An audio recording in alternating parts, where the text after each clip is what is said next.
Hello everyone, welcome to Vidyapith by Partha. Vidyapith by পার্থতে তোমাদের সবাইকে স্বাগত জানাই। আজকে আমরা অগ্নিবীর ক্লাসের 3 নম্বর ক্লাস নিয়ে চলে এসেছি। আমরা আজকে ইতিহাস ক্লাসের 3 নম্বর ক্লাস পড়বো। এর আগে আমরা ইতিহাসের 2টো ক্লাস করে এসেছি, অবশ্যই কিন্তু সেই ক্লাসগুলো দেখে আসবে।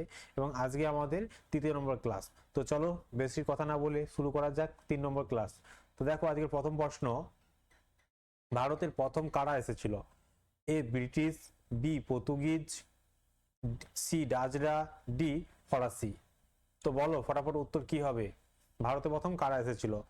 তো অবশ্যই কিন্তু সঠিক অ্যান্সার এখানে হয়ে যাবে কারা? পর্তুগিজরা, তাই তো। ভারতে প্রথম পর্তুগিজরাই কিন্তু ভারতে প্রথম এসেছিল। কত সালে এসেছিল? পরীক্ষায় কিন্তু প্রশ্ন চলে আসে। এসেছিল কিন্তু 1498 সালে। কে এসেছিল? অবশ্যই কিন্তু প্রশ্ন আসে যে ভাস্কো দা গামা প্রথম পর্তুগিজদের হয়ে 1498 সালে কালিকট বন্দরে এসে পৌঁছয়। কালিকট বন্দর কোথায়? এটা হচ্ছে কেরালা। কেরালার কালিকট বন্দরে এসে পৌঁছেছিল। এবং একটা প্রশ্ন আসে যে সেই সময় রাজা কে ছিল? সেই সময় কালিকটের রাজা ছিলেন জামেরিন। অবশ্যই কিন্তু মনে রাখবে সে সময় কালিকটের রাজা কে ছিলেন? না, জামেরিন। আচ্ছা, তো তাহলে প্রশ্ন অবশ্যই আসতে পারে যে ভাস্কো দা গামা কত সালে ভারতে এসেছিল? না 1498 সালে। এবং কোথায় এসেছিল? না কালিকটে। কালিকটের রাজা কে ছিল? জামেরিন। ওকে, দেখো আমি এখান থেকে যেগুলো বলবো সেগুলো অবশ্যই কিন্তু একবার মনে রাখবে। আর আমরা ইতিহাসের টপিক বাই টপিক পড়ছি, তার কারণ হচ্ছে আমরা এর একটা আগে ভিডিওতে বলেছিলাম যে আমরা 30 দিনের মধ্যে কিভাবে অগ্নিবীরের জিকে জিএস কমপ্লিট করব। তো সেই রকম আমরা একটা রুটিন করেছিলাম, সেই রুটিন অনুযায়ী আমরা ক্লাস করছি। ওকে, তো আমাদের ভারত এই ইতিহাস থেকে আরেকটা ক্লাস আসবে। হ্যাঁ, তো ক্লাসটা সেই ক্লাসটা শেষ হওয়ার পর ইতিহাস আমাদের পুরোপুরি কমপ্লিট হয়ে যাবে। তারপরে আমরা সংবিধান আনবো। তো সংবিধানের প্রশ্ন দেখবো। সংবিধানের প্রশ্ন কমপ্লিট হয়ে যাওয়ার পর আমরা জিওগ্রাফি করব। জিওগ্রাফির পর আমরা করব সায়েন্স, এবং সায়েন্সের পর আমরা স্ট্র্যাটেজিকে, এরকম করে করে কারেন্ট অ্যাফেয়ার্স পর্যন্ত সমস্ত কিছু একটা রুটিন অনুযায়ী হবে। তো তোমরা কিন্তু অবশ্যই কিন্তু পড়ো। আর আমি আশা করি এভাবে যদি তোমরা পড়াশোনা করো তো তোমাদেরকে কেউ আটকাতে পারবে না। তো তোমরা অবশ্যই কিন্তু 50-এর আপে কোর্স, মানে 50-এর আপে নাম্বার পাবেই পাবে। ওকে, তো চলো শুরু। পরের নেক্সট প্রশ্ন দেখে নেই। পর্তুগিজদের প্রথম রাজধানী কোথায় ছিল? দেখো পর্তুগিজরা তো বললাম যে 1498 সালে কালিকটে এসেছিল, ঠিক আছে। তো এদের রাজধানী কোথায় ছিল প্রথম? A Bombay, B Surat, C Cochin, D Goa. তো অবশ্যই কিন্তু মনে রাখবে পর্তুগিজদের প্রথম রাজধানী ছিল কোচিন, সি কোচিন, ঠিক আছে। পরবর্তীকালে কিন্তু কোচিন থেকে তাদের রাজধানী গোয়াতে স্থানান্তরিত হয়ে যায়। ওকে, অবশ্যই কিন্তু এটা মনে রাখতে হবে। দেখো 1503 সালে কোচিনে পর্তুগিজরা প্রথম তাদের দুর্গ বা সদর দপ্তর স্থাপন করেছিল। পরবর্তীকালে 1530 সালে, ঠিক আছে, নিনো দা কুনহা কোচিন থেকে রাজধানী গোয়াতে স্থানান্তরিত করে। ঠিক আছে, এত সব মনে রাখতে হবে না। মনে রাখবে পর্তুগিজদের প্রথম রাজধানী ছিল কি? কোচিনে, যেটা বর্তমানে কোচি বা কেরালায় অবস্থিত। আর পরবর্তীকালে গোয়াতে স্থানান্তরিত হয়ে যায়। ব্যাস এটুকু মনে রাখলেই হবে। তাহলে এখান থেকে কি মনে রাখবে? এখান থেকে মনে রাখবে পর্তুগিজদের প্রথম রাজধানী কোথায় ছিল? কোচিনে, ঠিক আছে। তারপরে কোথায় ছিল? না গোয়াতে স্থানান্তরিত হয়ে যায়। ঠিক আছে, এটুকু মনে রাখলেই হবে। তো নেক্সট প্রশ্ন দেখা যাক। 3 নম্বর প্রশ্ন, নীল জল নীতি কে প্রবর্তন করেন? এটা কিন্তু খুব একটা ইম্পর্টেন্ট প্রশ্ন এবং very very important. A Francisco de Almeida, B Vasco da Gama, C Afonso de Albuquerque, D এদের মধ্যে কোনটি নয়। তো বলো নীল জল নীতি কে প্রবর্তন করেছিল? তো অবশ্যই কিন্তু মনে রাখবে ফ্রান্সিসকো আলমিডা এই নীল জল প্রবর্তন করেছিল। ঠিক আছে, দেখো এখান থেকে কিছু দেখে রাখা উচিত আমাদের যে ফ্রান্সিসকো ডি আলমিরা ছিলেন পর্তুগিজদের প্রথম গভর্নর জেনারেল। মানে আমাদের ভারতে যে যখন পর্তুগিজরা আসে তাদের মধ্যে গভর্নর জেনারেল একজন হয়েছিল। তো সেই প্রথম গভর্নর জেনারেলটা কে ছিল? না ফ্রান্সিসকো ডি আলমিডা। ওকে, এটা কিন্তু পরীক্ষায় আসে যে পর্তুগিজদের মধ্যে প্রথম ভারতীয় গভর্নর কে ছিল? তো ফ্রান্সিসকো আলমিডা। এবং দ্বিতীয় গভর্নর ছিল কিন্তু আফ্রানসো ডি আলবুকাক। ওকে, এটা 1905 সালে ছিল, এটা 1909 সালে উনি হয়েছিলেন। 4 নম্বর প্রশ্ন, ওলন্দাজ বা ডাচেরা কোথাকার আদিবাসী ছিলেন? A Netherland, B Portuguese, C England, D America. America বানানটা এখানে ভুল আছে। তো অবশ্যই কিন্তু এখানে সঠিক অ্যান্সার কি হবে বলো কমেন্ট করে। দেখা যাক তোমরা কতটা কি পড়াশোনা করেছো। ধরো আমার আমার ক্লাসে করার আগেও তো তোমরা অনেক জায়গা থেকে পড়েছো। তো দেখি তোমাদের কি রকম প্রিপারেশন হয়েছে।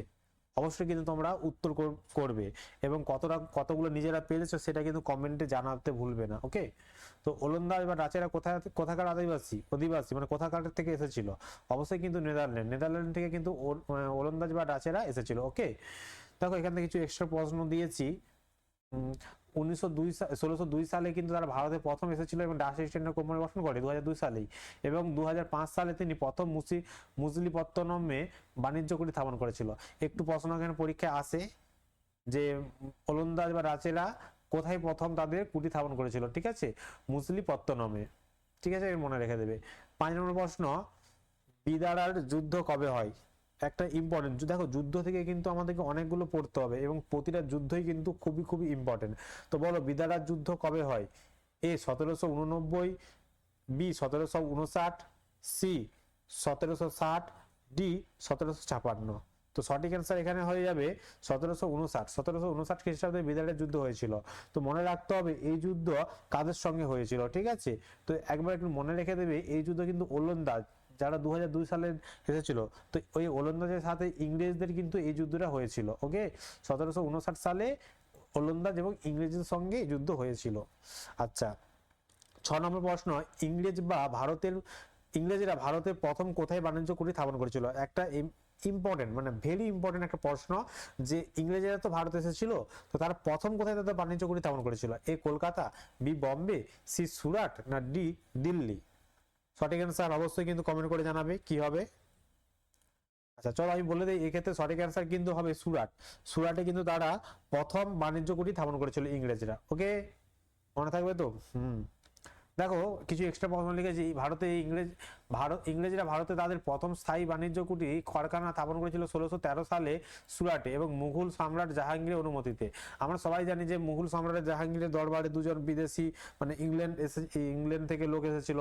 একজনকে কিন্তু জাহাঙ্গীর তার দেখি বলেছিল যে ইংলিশম্যান নামে আখ্যা দিয়েছিল, ঠিক আছে। তো এই জাহাঙ্গীর অনুমতিতে কিন্তু সুরাটে প্রথম তারা বাণিজ্য কুঠি স্থাপন করেছিল। আচ্ছা 7 নম্বর প্রশ্ন, ফোর্ট উইলিয়াম কলেজ কবে প্রতিষ্ঠিত হয়?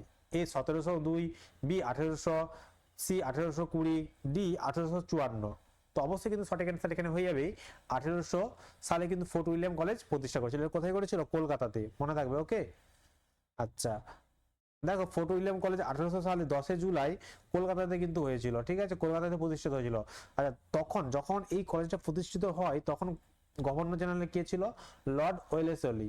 এটা কিন্তু পরীক্ষায় আসে যে লর্ড কার সময়কালে ফোর্ট উইলিয়াম কলেজ প্রতিষ্ঠিত হয়েছিল। তো অবশ্যই কিন্তু মনে রাখবে লর্ড ওয়েলেসলি ছিল তখন তৎকালীন ভারতের গভর্নর জেনারেল।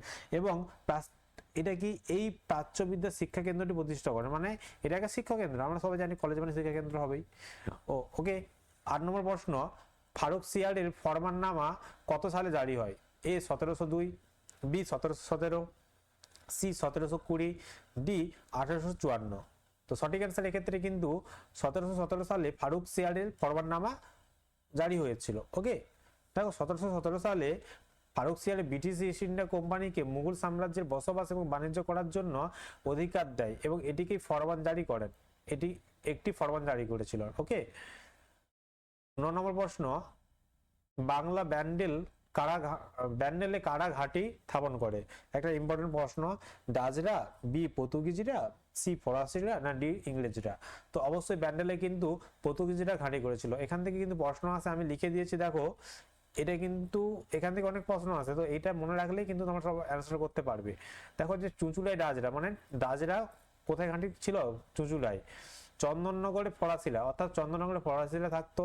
শ্রীরামপুরে দিনেমারা ওদের প্রথম ঘাঁটি ছিল আর কি বাংলার মধ্যে, তাদের কুটি স্থাপন করেছিল। ওকে, মনে রেখে দেবে, এটুকু মনে রেখে দেবে তাহলেই হবে। 10 নম্বর প্রশ্ন, ইউরোপীয় বণিকদের মধ্যে কারা সর্বশেষ ভারতে আসে? এ ডাচরা, বি পর্তুগিজরা, সি ফরাসিরা, ডি ইংরেজরা? তো এক্ষেত্রে সঠিক অ্যান্সার কিন্তু সি ফরাসি হবে। ফরাসিরা সর্বপ্রথম কিন্তু তারা ভারতে এসেছিল। ওকে, কবে এসেছিল? 1664 সালে তারা ফ্রেঞ্চ ইস্ট ইন্ডিয়া কোম্পানি গঠন করেছিল, ঠিক আছে, একটু মনে রেখে দেবে। 11 নম্বর প্রশ্ন, আলীনগরের সন্ধি কত সালে হয়েছিল? এ 1754, বি 1757, সি 1758, ডি 1759। বলো আলীনগরের সন্ধি কত খ্রিস্টাব্দে হয়েছিল? ভেরি ভেরি একটা ইম্পর্টেন্ট প্রশ্ন, পরীক্ষা কিন্তু আসবে, 100% বলে দিচ্ছি প্রশ্নটা আসতে পারে। 1757 সালে আলীনগরের সন্ধি হয়েছিল। একটু মনে রাখে দেবে কাদের মধ্যে হয়েছিল, ঠিক আছে, এটাও কিন্তু পরীক্ষায় আসে। কাদের মধ্যে হয়েছিল? যে সিরাজদৌলার সঙ্গে ইংরেজদের হয়েছিল, ঠিক আছে। আচ্ছা, আলীনগরের কিন্তু বর্তমান নাম কিন্তু কলকাতা, মনে রাখবে, কলকাতাকে আগে আলীনগর বলা হতো। সেই সন্ধিটা কিন্তু সিরাজদৌলা এবং ইংরেজদের মধ্যে সংঘটিত হয়। আচ্ছা, 12 নম্বর প্রশ্ন, পলাশীর যুদ্ধ কবে হয়? তো যুদ্ধ থেকে কিন্তু প্রশ্ন আসছেই থাকে এবং আসবেই একটা। তো অবশ্যই কিন্তু মনে রাখবে, পলাশীর যুদ্ধ 1754 সাল, না 1757, 1758, না 1759 কোন সালে হয় বলো? আচ্ছা, পলাশী যুদ্ধ বলে রাখি, এই 1757 সালে কিন্তু পলাশী যুদ্ধ হয়েছিল, ঠিক আছে। কাদের মধ্যে হয়েছিল এটাও একটু মনে রাখা উচিত। উচিত কারণ এই কারণেই, কারণ পরীক্ষা কিন্তু অনেক ক্ষেত্রে দিয়ে দেয় যে পলাশী যুদ্ধ কাদের মধ্যে হয়েছিল। তো সিরাজদৌল্লা এবং ইংরেজদের মধ্যে এটাও হয়েছিল, ওকে, মনে রেখে দেবে। 13 নম্বর প্রশ্ন, বক্সারের যুদ্ধ কবে হয়? এ 1764, বি 1757, সি 1758, ডি 1759। তো সঠিক অ্যান্সার এক্ষেত্রে হয়ে যাবে, পলাশীর যুদ্ধ হয়েছিল 1764 খ্রিস্টাব্দে, বক্সারের যুদ্ধ, ওকে। তাহলে বক্সার যুদ্ধ কত সালে হয়েছিল? 1764 সালে হয়েছিল। কাদের মধ্যে হয়েছিল? অবশ্যই কিন্তু পরীক্ষায় প্রশ্ন আসে যে ব্রিটিশ ইস্ট ইন্ডিয়া কোম্পানির বাহিনীর সাথে বাংলার নবাব মীর কাসিম, অযোধ্যার নবাব সুজা-উদ-দৌলা, আচ্ছা, মুঘল সম্রাট দ্বিতীয় বাহাদুর শাহ আলমের সঙ্গে হয়েছিল, মানে এদের তিনজনের সঙ্গে এদের হয়েছিল, মানে এদের তিনজন একজোট ছিল, ঠিক আছে, একজোট ছিল আর এরা আলাদা ছিল। তো এদের মধ্যে এদের এই বক্সার যুদ্ধ হয়েছিল, ওকে। আচ্ছা, 14 নম্বর প্রশ্ন, দ্বৈত শাসন কে শুরু করেছিল? ভেরি ভেরি ইম্পর্টেন্ট একটা প্রশ্ন। A Robert Clive, B Lord Wellesley, C William Bentinck, D Warren Hastings. বলো কি উত্তর হবে? তো এক্ষেত্রে উত্তর কিন্তু হয়ে যাবে এ রবার্ট ক্লাইভ। রবার্ট ক্লাইভ হচ্ছে দ্বৈত শাসন ব্যবস্থা চালু করেছিল। কত খ্রিস্টাব্দে করেছিল এটা কিন্তু পরীক্ষা চলে আসে, মনে রাখবে। 1765 সালে এই ব্যবস্থা চালু করেছিল এবং 1772 সালে কিন্তু ওয়ারেন হেস্টিং, মানে এই যে ওয়ারেন হেস্টিং, এ কিন্তু এই বন্দোবস্তটা অর্থাৎ এই শাসনটাকে, দ্বৈত শাসনটাকে কি করেছিল? বন্ধ করে দিয়েছিল, ঠিক আছে। একটু মনে রেখে দেবে, 1765 সালে চালু হয়, 1772 সালে বন্ধ হয়। কে করেছিল? না ওয়ারেন হেস্টিং করেছিল। আচ্ছা, 15 নম্বর প্রশ্ন, এলাহাবাদ সন্ধি কবে হয়? 1772, বি 1765, সি 1745, ডি 1789। বলো সঠিক অ্যান্সার কি হবে? অবশ্যই কিন্তু সঠিক অ্যান্সার এক্ষেত্রে হয়ে যাবে 1765। 1765 সালে কিন্তু এলাহাবাদ সন্ধি সংগঠিত হয়। কাদের মধ্যে হয়েছিল? রবার্ট ক্লাইভ এবং সুজা-উদ-দৌলা, অযোধ্যার নবাব সুজা-উদ-দৌলা, মনে রেখে দেবে। 16 নম্বর প্রশ্ন, 76-এর মন্বন্তর, একটা খুব ইম্পর্টেন্ট প্রশ্ন। 76-এর মন্বন্তর কত সালে হয়? এ 1770, বি 1765, সি 1745, ডি 1789। তো এক্ষেত্রে সঠিক অ্যান্সার কি হবে? দেখো, এখানে একটা ফ্যাক্ট বলে রাখি, এখানে যদি 1776 থাকতো না, তোমার অবশ্যই কিন্তু 1776টাই অর্ধেকাংশ স্টুডেন্ট ওটাই করতে, কারণ লেখা আছে 76-এর মন্বন্তর মানে 1776, কিন্তু না বাবু, 1776 হবে না, এখানে 1770 হবে। স্যার কেন 76 মনে আছে? 76টা হচ্ছে বাংলা, ঠিক আছে, বাংলা ভাষা বঙ্গাব্দের হিসাবে ওটা 1176 সালে কিন্তু এই মন্বন্তর হয়েছিল বাংলাতে, ঠিক আছে, এটা কি বাংলার 1776 বঙ্গাব্দে এটা হয়েছে, তাই 76 মন্বন্তর নাম, কিন্তু ইংলিশটা সালটা ছিল কত? 1770, এটা মনে রেখে দেবে। তো এটা কিন্তু চোখ কান খোলা রেখে কিন্তু প্রশ্ন মানে উত্তরটা করতে হবে, মনে রেখে দেবে। 17 নম্বর প্রশ্ন, রেগুলেটিং অ্যাক্ট কে পাস করেন? A Lord Wellesley, B Robert Clive, C William Bentinck, D Warren Hastings. তো এই ক্ষেত্রে সঠিক অ্যান্সার কিন্তু বি রবার্ট ক্লাইভ হবে, রেগুলেটিং অ্যাক্টটা পাস করেছিল, ওকে। আচ্ছা, 1737 সালে রেগুলেটিং অ্যাক্ট ব্রিটিশ পার্লামেন্টের দ্বারা পাস করা হয়েছিল এবং এই আইনের মাধ্যমে বাংলার গভর্নরকে বাংলার গভর্নর জেনারেল হিসেবে মনোনীত করা হয়। দেখো, এই রেগুলেট, তাহলে প্রশ্ন যদি আসছে রেগুলেটিং অ্যাক্টের মাধ্যমে কি করা হয়, তো যদিও বা এগুলো ডব্লিউবিসিএস এসব লেভেলের প্রশ্ন, মানে পরীক্ষায় প্রথমে আসতে পারে, আর তোমাদের জন্য রেগুলেটিং অ্যাক্ট কে পাস করেন বা কত খ্রিস্টাব্দে পাস করে এটা জানলেই হবে। মনে রেখে দেবে, লর্ড ক্লাইভ আর 1737 সালে এটা পাস করেছিল। এর মাধ্যমে কি করেছিল না, বাংলার যে গভর্নর ছিল তখন, গভর্নরকে বাংলার গভর্নর জেনারেল পদে মনোনীত করা হয় এই অ্যাক্টের মাধ্যমে, ওকে, এটুকু মনে রেখে দেবে গল্পের আকারে। 18 নম্বর প্রশ্ন, বাংলার গভর্নর কে ছিল? A Lord Wellesley, B Robert Clive, C William Bentinck, না ডি ওয়ারেন হেস্টিং। তো অবশ্যই কিন্তু রবার্ট ক্লাইভ, এটা প্রশ্ন একটু ভুল আছে, এটা প্রথম, ঠিক আছে, বাংলার প্রথম গভর্নর কে ছিল? তো অবশ্যই কিন্তু রবার্ট ক্লাইভ সঠিক অ্যান্সার হয়ে যাবে। 19 নম্বর প্রশ্ন, বাংলার শেষ গভর্নর কে ছিল? তো এটাও কিন্তু সঠিক অ্যান্সার কিন্তু সরি, হ্যাঁ, ওয়ারেন হেস্টিং হয়ে যাবে। বাংলার শেষ গভর্নর কে ছিল? Warren Hastings. আচ্ছা, লিখে দিয়েছে দেখো, বাংলার প্রথম গভর্নর জেনারেল কে ছিলেন? Warren Hastings. দেখো আমরা বলেছি না গভর্নরকে গভর্নর জেনারেল হিসেবে মনোনীত করা হয়েছে। তো প্রথম গভর্নর কে ছিল? Warren Hastings. এবং তার সময়কার এই রেগুলেটিং আইনের মাধ্যমে তাকে কি করা হয়েছিল যে সে গভর্নর থেকে গভর্নর জেনারেল হবে। তার জন্য এখানে বলা হয়েছে দেশে বাংলার শেষ গভর্নর তিনিই ছিলেন, ওয়ারেন হেস্টিং। এবং শেষ জেনারেল কি মানে শেষ গভর্নর ছিলেন ওয়ারেন হেস্টিং। এবং ভারতের প্রথম গভর্নর জেনারেল কিন্তু সেই ছিলেন ওয়ারেন হেস্টিং। ওকে, এটা কিন্তু গুলিয়ে যায়, কিন্তু গুলানোর কিছু নাই, একটু ভালো করে দেখলেই হয়ে যাবে। আচ্ছা, 20 নম্বর প্রশ্ন, পাঁচসালা বন্দোবস্ত কে প্রবর্তন করেন? A Lord Wellesley, B Robert Clive, C William Bentinck, D Warren Hastings. তো সঠিক অ্যান্সার এখানে অবশ্যই কিন্তু পাঁচসালা বন্দোবস্ত করেছিল ওয়ারেন হেস্টিং। ওয়ারেন হেস্টিং কিন্তু এই পাঁচসালা বন্দোবস্ত প্রবর্তন করেছিল। ঠিক আছে, তিনি কিন্তু আরো অনেক কিছু প্রবর্তন করেছিলেন, একটু দেখে নিতে হবে। যেমন 1772 সালে পাঁচসালা বন্দোবস্ত করেছিল বললাম। 1777 সালে আবার তিনি একসালা বন্দোবস্ত প্রবর্তন করেন। এবং তিনি বোর্ড অফ রেভিনিউ, এটা প্রশ্নটা কিন্তু অনেকবার এসেছে অনেক পরীক্ষায়, যে বোর্ড অফ রেভিনিউ কে গঠন করে? তখন অবশ্যই কিন্তু ওয়ারেন হেস্টিং হবে। এবং তার আমলে কিন্তু 1774 সালে কলকাতায় সুপ্রিম কোর্ট স্থাপন করা হয়েছিল। এটা কিন্তু একটু ইম্পর্টেন্ট প্রশ্ন আছে। আচ্ছা, এই ক্ষেত্রে এটা একটু ভালো করে দেখে রাখবে এই নোটসটা। ঠিক আছে। আচ্ছা, 21 নম্বর প্রশ্ন, সুপ্রিম কোর্টের প্রথম প্রধান বিচারপতি কে ছিলেন? সুপ্রিম কোর্টের প্রথম প্রধান বিচারপতি কে ছিলেন? Lord Wellesley, Robert Clive, William Bentinck, না ডি এলজি ইম্পে? তো অবশ্যই কিন্তু সঠিক অ্যান্সার এখানে হবে এলজি ইম্পে। এলজি ইম্পে ছিল সুপ্রিম কোর্টের প্রথম বিচারপতি। ওকে।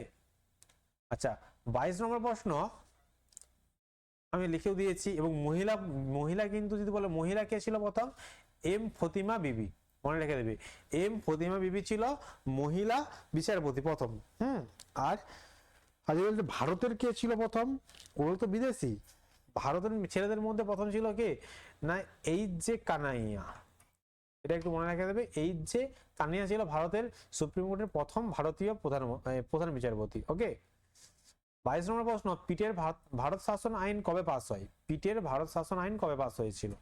এ 1774, বি 1784, সি 1745, ডি 1789। তো অবশ্যই সঠিক অ্যান্সার কিন্তু বি 1784। 1784 সালে পিটের ভারত শাসন আইন পাস হয়। ঠিক আছে। আচ্ছা, 23 নম্বর প্রশ্ন, ভারতের সিভিল সার্ভিসের জনক কে? A Cornwallis, D Lord Wellesley, C William Bentinck, D Robert Clive. তো সঠিক অ্যান্সার এখানে হয়ে যাবে এ কর্নওয়ালিস। কর্নওয়ালিস ছিল ভারতের সিভিল সার্ভিসের জনক। এবং তিনি আরো কিছু পাস করেছিলেন, যেমন তিনি 10 সালা এবং চিরস্থায়ী বন্দোবস্ত 10 সালা নয় 10 সালা, 10 সালায় তো তিনি 10 সালা এবং চিরস্থায়ী বন্দোবস্ত চালু করেছিলেন। এবং পুলিশ ব্যবস্থাও কিন্তু তিনি চালু করেছিলেন। তাহলে প্রশ্ন কিন্তু আসতেই পারে যে সিভিল সার্ভিসের বাদে এখানে যে ভারতের প্রথম কে পুলিশ ব্যবস্থা চালু করেন? তো অবশ্যই কিন্তু কর্নওয়ালিস উত্তর হয়ে যাবে সেক্ষেত্রে সঠিক অ্যান্সার। ঠিক আছে। 24 নম্বর প্রশ্ন, সূর্যাস্ত আইন কে প্রবর্তন করেন? A Cornwallis, D Lord Wellesley, C William Bentinck, D Robert Clive. তো এক্ষেত্রে সঠিক অ্যান্সার কিন্তু অবশ্যই কিন্তু এ কর্নওয়ালিস সূর্যাস্ত আইন প্রবর্তন করেছিলেন। ঠিক আছে। আচ্ছা, 25 নম্বর প্রশ্ন, অধীনতামূলক মিত্রতা নীতি কে প্রবর্তন করেন? A Cornwallis, B Lord Wellesley, C William Bentinck, D Robert Clive. তো এক্ষেত্রে সঠিক অ্যান্সার কিন্তু বি লর্ড ওয়েলেসলি অধীনতামূলক নীতি প্রবর্তন করেছিলেন। ঠিক আছে। আচ্ছা, কবে করেছিল সেটা একটা, আর কে প্রথম গ্রহণ করেছিল? দেখো, অধীনতামূলক নীতিটা কেউ সেরকম সে সময় কালের রাজারা ততটা না গ্রহণ করতে চায় না, কিন্তু হায়দ্রাবাদের যে নিজাম সর্বপ্রথম কিন্তু এই নীতিটা গ্রহণ করেছিল। কত খ্রিস্টাব্দে? 1789। জাস্ট জেনে রাখবে, তোমাদের জন্য এত ডিপটে আসে না। ঠিক আছে, জাস্ট উপরে উপরে প্রশ্ন চলে আসে। তো জাস্ট আমি মনে রাখার জন্য দিয়েছি। এবং ধরো যারা অগ্নিবীর বাদেও অন্য কোনো এক্সাম নিচ্ছ প্রিপারেশন, তো তাদের জন্য হেল্পফুল হবে, তাই আমি এগুলো এক্সট্রা কিছু দিয়ে রেখেছি। ওকে। আচ্ছা, 26 নম্বর প্রশ্ন, বাংলার শেষ গভর্নর জেনারেল কে ছিলেন? A Cornwallis, B Lord Wellesley, C William Bentinck, D Robert Clive. তো এক্ষেত্রে সঠিক অ্যান্সার কিন্তু উইলিয়াম বেন্টিং ছিলেন শেষ গভর্নর জেনারেল। ওকে, বাংলার। আচ্ছা, এখানে একটু ইন্টারেস্টিং জিনিস আছে যে উইলিয়াম বেন্টিং ছিলেন বাংলার শেষ গভর্নর জেনারেল, কিন্তু ভারতের প্রথম গভর্নর জেনারেল। ঠিক আছে, তা কি বললাম, বাংলার শেষ গভর্নর জেনারেল বললে উইলিয়াম বেন্টিং, আবার কি বলছে ভারতের শেষ প্রথম গভর্নর জেনারেল কে ছিল, উইলিয়াম বেন্টিং। মানে বাংলার শেষ গভর্নর, বাংলার যে গভর্নর জেনারেল সেটাকে হচ্ছে তখন বাংলাটা বাদ দিয়ে ভারত করে দেওয়া হয়েছিল। ঠিক আছে, চার্টার আইনের মাধ্যমে, মনে রাখবে চার্টার আইনের মাধ্যমে হয়েছিল, 1833 সালে চার্টার আইনের মাধ্যমে এটা হয়েছিল। ওকে, 27 নয়, আচ্ছা 27টা তাহলে মিস হয়ে গেছে, নাম্বার মিস্টিং। দেখো নেক্সট প্রশ্ন, আধুনিক পাশ্চাত্য শিক্ষার জনক কে? Cornwallis, B Lord Wellesley, C William Bentinck, না ডি রবার্ট ক্লাইভ? তো এক্ষেত্রে সঠিক অ্যান্সার কি হবে? এক্ষেত্রে সঠিক অ্যান্সার অবশ্যই কিন্তু এটা উইলিয়াম বেন্টিং হয়ে যাবে আমাদের তোমার আধুনিক পাশ্চাত্য শিক্ষার জনক। ওকে, একটু মনে রেখে দেবে, আমি লিখে দিয়েছি অবশ্যই।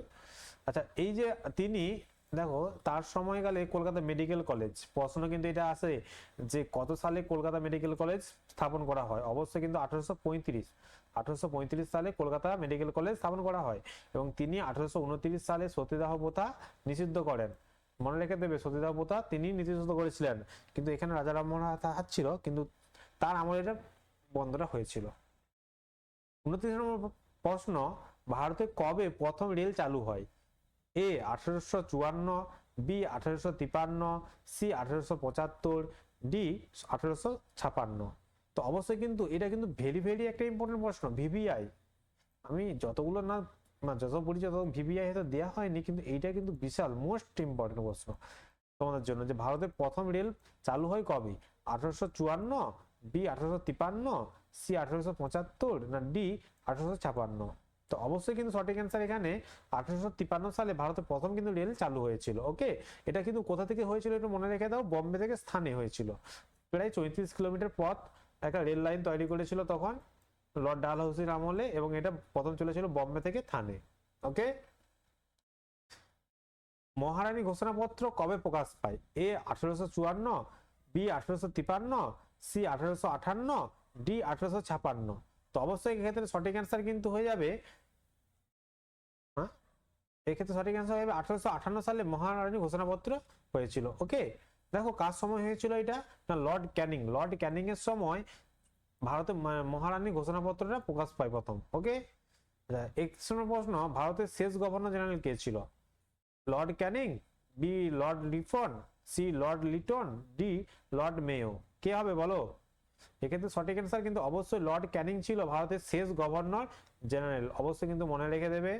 আচ্ছা, আমি কিন্তু নোটস হিসেবে লিখে দিয়েছি অনেক কিছু। দেখো লর্ড ক্যানিং হলো শেষ গভর্নর জেনারেল এবং তিনি প্রথম ভাইসরয়। মানে এই যে আবার প্রথম গভর্নর জেনারেলকে তুলে দিয়ে তখন কি করা হলো, না ভাইসরয় চালু করে দেওয়া হলো।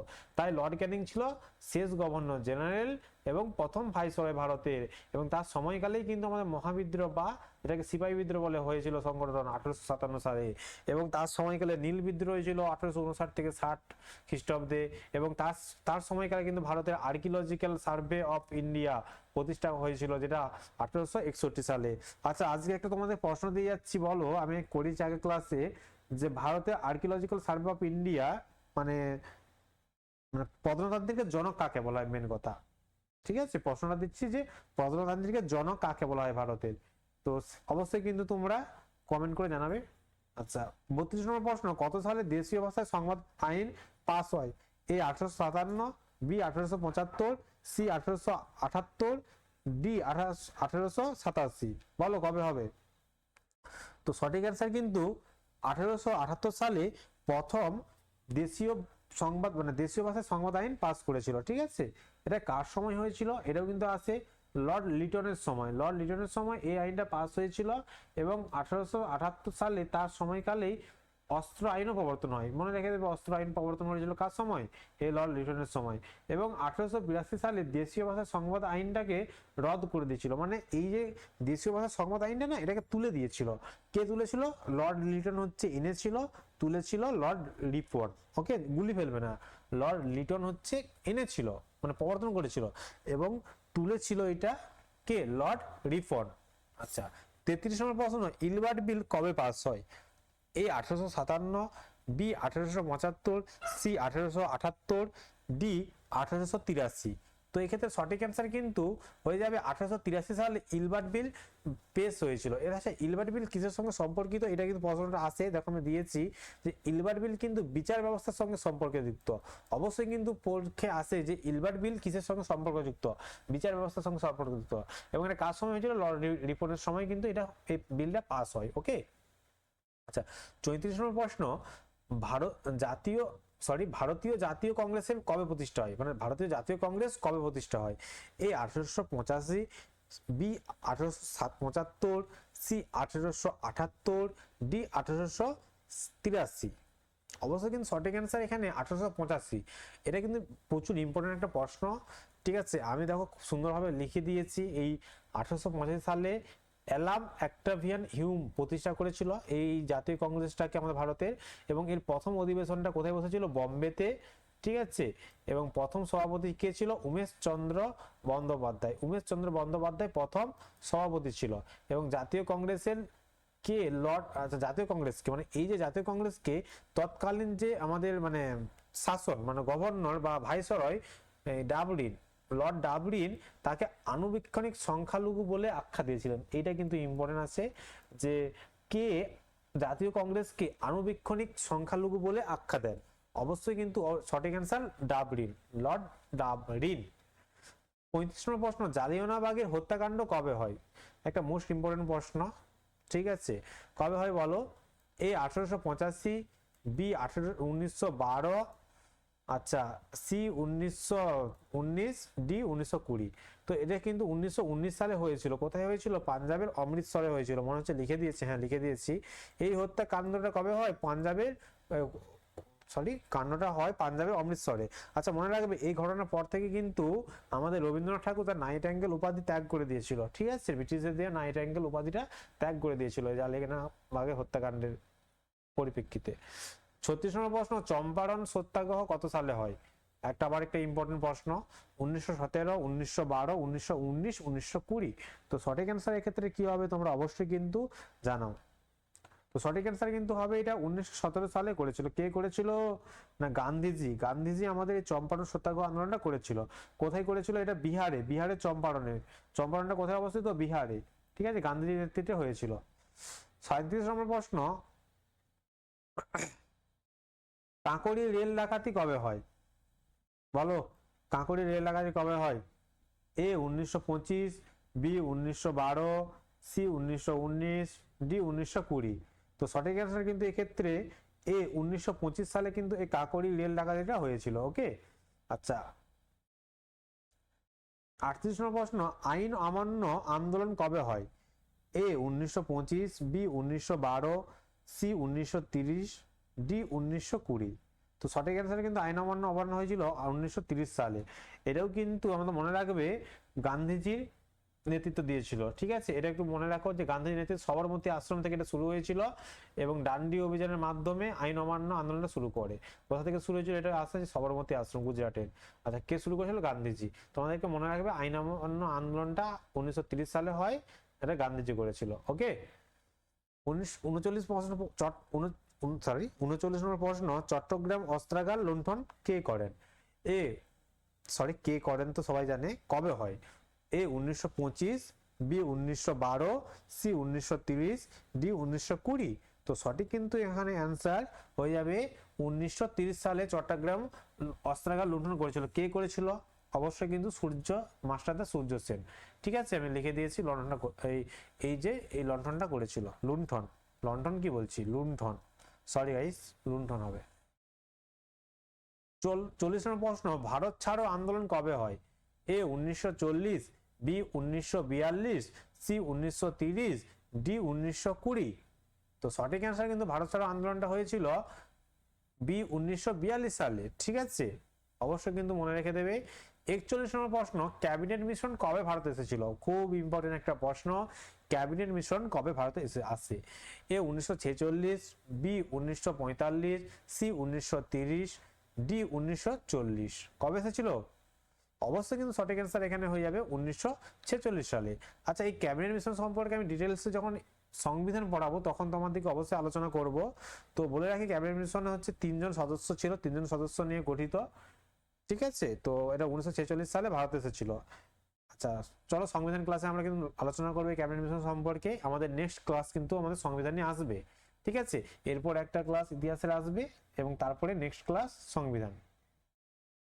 আচ্ছা, 22 নম্বর প্রশ্ন, স্বাধীন ভারতের শেষ গভর্নর জেনারেল কে ছিলেন? A Lord Ripon, B Lord Lytton, D Lord Mountbatten, C Chakravarti Gopalachari. স্বাধীন ভারতের শেষ গভর্নর জেনারেল অবশ্যই কিন্তু চক্রবর্তী গোপালচারী ছিল স্বাধীন ভারতের শেষ গভর্নর জেনারেল। ওকে, দেখো আমি লিখে দিয়েছি যে চক্রবর্তী গোপালচারী ছিলেন ভারতের শেষ গভর্নর জেনারেল এবং ভারতের প্রথম ভারতীয় গভর্নর জেনারেল, মানে ভারতের শেষ গভর্নর এবং ভারতীয়দের মধ্যে প্রথম গভর্নর জেনারেল। ওকে, আচ্ছা 43 নম্বর প্রশ্ন, স্বাধীন ভারতের প্রথম গভর্নর জেনারেল কে ছিলেন? A Lord Ripon, B Lord Lytton, C Lord Mountbatten, D Chakravarti Gopalachari. তো সঠিক অ্যান্সার কিন্তু এই ক্ষেত্রে হয়ে যাবে অবশ্যই C Lord Mountbatten. Lord Mountbatten ছিল ভারতের প্রথম গভর্নর জেনারেল, স্বাধীন ভারতের প্রথম। আচ্ছা, এই প্রশ্নটা কিন্তু অনেক লোক ভুল করে, অনেক ছাত্ররা এটা রাজা গোপালচারী করে দেয়, কিন্তু হবে না। দেখো, লর্ড মাউন্টব্যাটেন ছিলেন পরাধীন ভারতের শেষ ভাইসরয়। ওকে, এটাও মনে রেখে দেবে। এখানটায় কিন্তু একটু গুলিয়ে যায় ছেলেদের, তো এটা ভালো করে একটু পড়ে রাখতে হবে, কারণ এখানটায় সব প্রথম ভাইসরয়, প্রথম গভর্নর জেনারেল, প্রথম গভর্নর, ঠিক আছে, স্বাধীন ভারতের প্রথম, পরাধীন ভারতের প্রথম, তো এগুলো একটু গুলিয়ে যায় ছেলেদের মধ্যে। তো এটাকে একটু ভালো করে স্মার্টলি এটাকে হ্যান্ডেল করতে হবে, ঠিক আছে, পড়তে হবে, তাহলে দেখবে গুলাবে না। আচ্ছা 44 নম্বর প্রশ্ন, সাইমন কমিশন ভারতে কবে আসে? এ 1925, বি 1926, সি 1927, ডি 1930। কবে বলো? অবশ্য সাইমন কমিশন কিন্তু 1927 সালে আমাদের ভারতে এসেছিল, ঠিক আছে। দেখো আজকে শেষ প্রশ্ন, মোপাল বিদ্রোহ কবে হয়? এ 1921, বি 1926, সি 1927, ডি 1930। বলো মোপাল বিদ্রোহ কবে হয়? অবশ্যই সঠিক অ্যান্সার কিন্তু 1921 সালে, ঠিক আছে। তো আজকে আমাদের এই পর্যন্ত হচ্ছে ইতিহাসের প্রশ্ন রইল। এরপর নেক্সট ক্লাস আমরা বিভিন্ন ইতিহাসের একটা নিয়ে আসবো সেট, ঠিক আছে। তো ওই ক্লাসটার পরে আমরা চলে যাব সংবিধানে, তারপর সংবিধান থেকে আমরা একটা ক্লাস আনবো, ওই একটা ক্লাসের পর আমরা চলে যাব ভূগোলে, এবং ভূগোলের পর আমরা যাব অবশ্যই কিন্তু বিজ্ঞানে, যেখান থেকে তোমরা জানো যে সবাই তোমার বিজ্ঞান থেকে 15টা নাম্বার থাকবে, 15টা নাম্বার না সরি 15টা প্রশ্ন থাকবে, এবং জিকে থেকে 15টা, মানে টোটাল 60টা থাকবে জিকে এবং জিএস থেকে। তো তার জন্য আমরা অবশ্যই কিন্তু যেরকম রুটিন তোমাদের সঙ্গে শেয়ার করেছি আমি, তো আমার ভিডিওতে দেখে নেবে যে রুটিনে একটা ভিডিও করেছি আমি অগ্নিবীরের স্ট্র্যাটেজি, তো ওই ভিডিওটা দেখবে। ওই ভিডিওটাতে যেরকম ভাবে আমি তোমাদেরকে বলেছি সেই রকম ভাবেই কিন্তু তোমাদেরকে আমি ক্লাসগুলো করাচ্ছি। এবং এই নোটসটা এবং এই নোটসগুলো যদি তোমরা পেতে চাও অবশ্যই কিন্তু আমাদের টেলিগ্রাম চ্যানেলে বিদ্যাপীঠ বাই পার্থতে তোমরা জয়েন করতে পারো, এবং হোয়াটসঅ্যাপ গ্রুপের লিঙ্কও আমি কিন্তু আমার ডেসক্রিপশন মানে দিয়ে দেবো, নিচে দিয়ে দেবো, তোমরা সেখানে ক্লিক করে হোয়াটসঅ্যাপে গ্রুপে জয়েন হতে পারো, ঠিক আছে। তো চলো, ভালো থাকবে সবাই, এবং অবশ্যই কিন্তু পরীক্ষার জন্য ভালোভাবে প্রস্তুতি নাও এবং পড়াশোনা করো, ঠিক আছে। তো সবাইকে কিন্তু অল দ্য বেস্ট, ভালো থেকো।